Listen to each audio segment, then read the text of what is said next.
দেখুন 2026 নির্বাচনকে সামনে রেখে আমার নেতা, আমাদের অভিভাবক, সভাপতি তৃণমূল কংগ্রেসের সাধারণ সম্পাদক অভিষেক বন্দ্যোপাধ্যায় 8 থেকে 80 সর্বস্তরের মানুষকে, সর্ববর্ণের মানুষের কাছে একটা জনপ্রিয় নাম।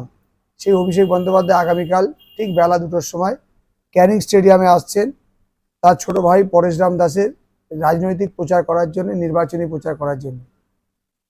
ক্যানিংয়ের মানুষ এই প্রথম অভিষেক বন্দ্যোপাধ্যায় ক্যানিংয়ের মাটিতে পা দিচ্ছেন।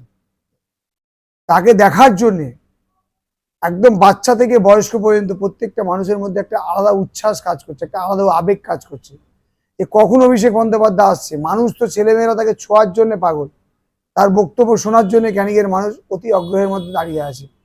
তাই আগামীকালের এই ক্যানিং পশ্চিমের যে জনসভা, অভিষেক বন্দ্যোপাধ্যায় যে জনসভা, একটা ঐতিহাসিক জনসভা হতে চলেছে। তাছাড়া এই ঐতিহাসিক দিনে কিন্তু একদিকে অভিষেক থাকছে, অন্যদিকে থাকছে বারুইপুরের নদী। সেই জনসভাটা অনেকটা তাৎপর্যপূর্ণ মানুষ মনে করছে।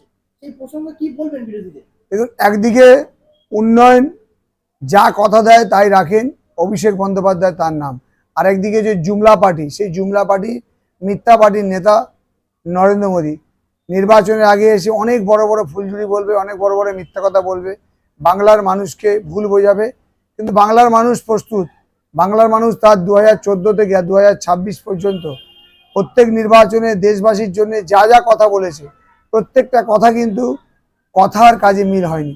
মানুষ জেনে গেছে এবারে নির্বাচন জুমলার ভার্সেস উন্নয়নের নির্বাচন।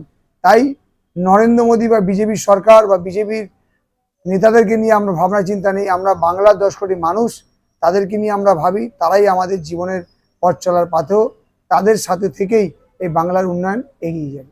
বিভিন্ন বিধানসভায় গিয়ে বিজেপির কর্মীরা লিফলেট দিচ্ছে যে 3000 টাকা করে, লিফলেটের নাম আর ফোন নাম্বার লিখলে 3000 টাকা করে পাবে। এটা কি সঠিক বা ভৌতবাদী? নির্বাচনের কি চোখে দেখছেন? দেখুন, নির্বাচন 5 দিন 7 দিন 10 দিন আগে যদি লিফলেট দেয় যে 3000 টাকা করে দেব, আগে তাদেরকে বলবো তাদের যে 16খানা রাজ্য আছে, সেই 16খানা মুখ্যমন্ত্রী যারা আছে, আগে ওই মুখ্যমন্ত্রীর রাজ্যে গিয়ে 3000 টাকা কেন করে, 1000 টাকা করে দিক, তারপরে বাংলা নিয়ে ভাববে। কারণ বাংলার মানুষ ইতিমধ্যেই একটা পরিবার থেকে মিনিমাম 5-7 হাজার টাকা করে মানুষ আমাদের মুখ্যমন্ত্রী মমতা বন্দ্যোপাধ্যায়ের উদ্যোগে এবং আমাদের সরকারের উদ্যোগে প্রত্যেকের অ্যাকাউন্টে চলে যায়। আগামীকাল কত পরিষেবা, কত মানুষ হতে পারে? দেখুন, কত মানুষ হবে এ তো আলাদা ঐতিহাসিক। মিনিমাম 60 থেকে 70 হাজার মানুষের কালকে উপস্থিত, শুধু এই বিধানসভা ক্যানিং পশ্চিম বিধানসভার 60 থেকে 70 হাজার মানুষ কালকে ক্যানিংয়ের রাজপথে নামবে।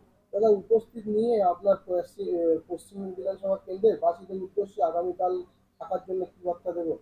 আমি সর্বস্তরের মানুষকে আপনাদের মাধ্যমে আমি অনুরোধ করছি, আবেদন করছি, আপনারা আসুন ক্যানিং স্টেডিয়ামে। ঠিক বেলা 1:30টার মধ্যে পৌঁছান।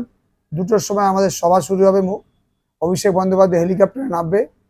তিনি ক্যানিংয়ের জন্য আগামী দিনের কি কি পরিকল্পনা আছে, আগামী দিন ক্যানিংয়ের কি কি হতে চলেছে, সেই কথা শুনুন এবং অভিষেক বন্দ্যোপাধ্যায় সহ আপনার ঘরের ছেলে পরেশ দাসকে আশীর্বাদ দিন, সমর্থন করুন।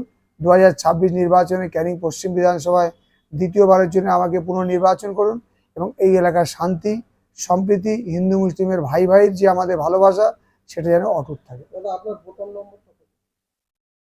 ইভিএম মেশিনে পরপর যে ক্যান্ডিডেট লিস্ট নাম থাকবে, তার মধ্যে সবার উপরে 1 নম্বরে পরেশরাম দাস জোড়াফুল চিহ্নে, সেই 1 নম্বরে বোতাম টিপে এই সাম্প্রদায়িক বিজেপির দল, এই আইএসএফ, তাদের যে সেকেন্ড টিম, এই দুটো দলকে সাইড করে দিয়ে বাংলার মামাটি মানুষের সরকার এবং এই এলাকার আমাদের যে শান্তি, আমাদের যে ভালোবাসা, আমাদের যে সম্প্রীতি এবং আমাদের হিন্দু ভাই এবং মুসলিম ভাইদের মধ্যে যে ভালোবাসা আছে, সেই ভালোবাসার মেলবন্ধন যেন এগিয়ে যাক আর উন্নয়নের দিকে বাংলা আবার এগিয়ে যাক।